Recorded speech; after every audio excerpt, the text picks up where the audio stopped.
Pemilu tahun 2019 ini agak berbeda dengan pemilu sebelumnya, di mana masyarakat tak hanya memilih parpol dan calegnya, namun juga berbarengan untuk memilih anggota DPD serta presiden dan wakil presiden. Bila berkaca dengan pemilu-pemilu sebelumnya, setiap parpol akan menugaskan 2 orang saksi di setiap tempat pemungutan suara atau TPS. Maka akan ada 32 orang saksi parpol, 66 orang saksi DPD, dan 4 orang saksi capres yang akan berada di TPS tanggal 17 April nanti.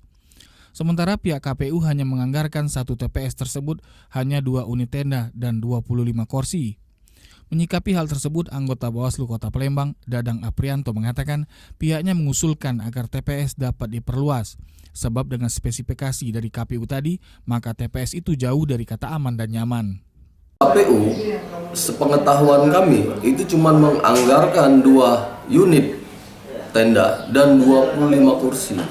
Sedangkan peserta pemilu hari ini, parpol, DPD, calon perseorangan, dan pilpres, itu akan membawa saksi. Untuk masuk ke TPS, paling tidak parpol itu 16 kali 2, DPD 33 kali 2, dan pasangan pilpres 4. Pihak Bawaslu meminta KPU Kota Palembang dapat segera mencarikan solusi karena pelaksanaan pencoblosan sudah semakin dekat. Tim Liputan TVRI Sumsel melaporkan.